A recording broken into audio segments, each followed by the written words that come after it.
दिना आता वेग येताना पाहायला मिळतोय। शरद पवारांची राष्ट्रवादी एनडीएला पाठिंबा देणार का हे पाहणं अत्यंत महत्त्वाचं ठरेल। आपल्यासोबत भाजपचे नेते प्रवीण दरेकर देखील जोडले गेलेले आहेत। ही महत्त्वाची बातमी म्हणावी लागेल प्रवीणजी, कारण की जयंत पाटील हे आता वर्षावरती देवेंद्र फडणवीसांच्या भेटीसाठी दाखल झालेले आहेत आणि याच वेळेला प्रफुल्ल पटेल आणि सुनील तटकरे देखील वर्षा निवासस्थानी असल्याची माहिती मिळते।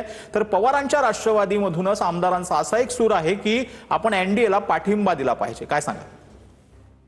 नाही, गेले अनेक दिवस अशा प्रकारची चर्चा सुरू आहे आणि जर आता जयंत पाटील पवार साहेब हे त्या ठिकाणी वर्षावर मुख्यमंत्र्यांना भेटत असतील तर त्या ठिकाणी आणि त्यातच पुन्हा प्रफुल्ल पटेल आणि तटकरे असतील तर नक्कीच काहीतरी राजकीय चर्चा किंवा घडामोडी असू शकतात असा माझा अंदाज आहे।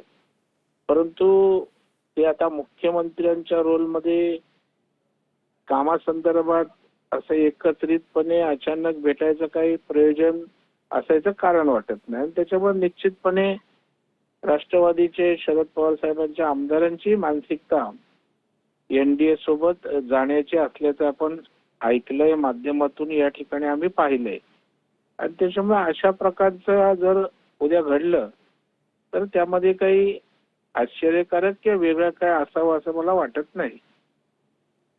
कारण की काही दिवसांपूर्वी एक अशी माहिती समोर आली होती की जयंत पाटलांनी विनोद तावडेंची भेट घेतलेली होती। त्याच्यावरती स्पष्टीकरण देखील सुप्रिया सुळे असतील किंवा जयंत पाटलांकडून आलेलं होतं की विविध कामांसाठी आमच्या गाठीभेटी नेहमी होत असतात, त्यामुळे एखादी गाठभेट झाल्यानंतर आम्ही कोणाला पाठिंबा देतोय किंवा असं होत नाही। परंतु आज ज्या वेळेला मुख्यमंत्र्यांच्या निवासस्थानी ही तिन्ही महत्त्वाचे नेते, कारण की अजित पवारांच्या राष्ट्रवादीचे प्रफुल्ल पटेल आणि सुनील तटकरे महत्त्वाचे नेते आहेत, तर जयंत पाटील हे माजी प्रदेशाध्यक्ष राहिलेले आहेत शरद पवारांच्या पक्षाचे आणि ते एक महत्त्वाचे नेते मानले जातात शरद पवार गटाचे आणि तेच वर्षा या निवासस्थानी दाखल झालेले आहेत। त्यामुळे कुठेतरी एक शरद पवारांचा गट असेल किंवा शरद पवारांची राष्ट्रवादी एनडीएला पाठिंबा देणार का याला त्यामुळे दुसरा मिळतोय? निश्चितपणे अशा प्रकारचं पाठिंबा देण्याचंही त्या ठिकाणी होऊ शकतं आणि तशा प्रकारची चर्चा या आपण अनेक दिवस ऐकतोय।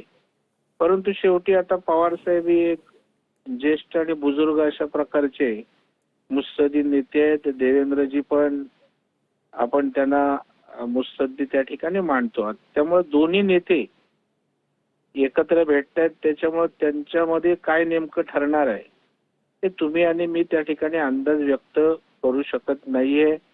यथावकाशच त्या भेटीनंतर आपल्याला याचा अंदाज येईल। तथापि या ठिकाणी एवढ्या रात्री आणि असं सर्व महत्वाचे नेते जाणं तर निश्चितच काही राजकीय घडामोडी असू शकतात। अशा प्रकारचा कयास लावायला काय हरकत नाही। तर एनडीएच्या आमदारांची सुद्धा मानसिकता त्या ठिकाणी एनडीए सोबत जावी, सत्तेसोबत जावी, कामांसाठी त्या ठिकाणी जावी अशा प्रकारची होती आणि अशा भेटीतनं आपण तर्क लावायला आपल्याला जागा आहे। खरं म्हणजे आपल्याला माहिती आहे की काही जयंत पाटील ज्यावेळेला विधानसभेचं अधिवेशन ज्यावेळेला सुरू होतं त्यावेळेला जयंत पाटलांची विनोद तावडेंसोबतची भेट जी आहे ती चर्चेला आलेली होती। त्याच नंतर आता ही आत्ताची जी घडामोड आहे ती अत्यंत महत्त्वाची म्हणावी लागेल, कारण की जयंत पाटील फडणवीसांच्या भेटीसाठी वर्षा या निवासस्थानी दाखल झालेले आहेत। वर्षावरती दाखल झाल्यानंतर ज्यावेळेला सुनील तटकरे आणि प्रफुल्ल पटेल देखील तिथे उपस्थित असल्याची माहिती मिळते। पवारांची राष्ट्रवादी आता एनडीए मध्ये जाणार का, त्यांना पाठिंबा एनडीएला देणार का हे पाहणं अत्यंत महत्त्वाचं ठरणार आहे। आपल्यासोबत प्रवीण दरेकर जी आपण ही जी प्रतिक्रिया पूर्ण दिली त्यासाठी धन्यवाद। आपल्यासोबत राजकीय विश्लेषक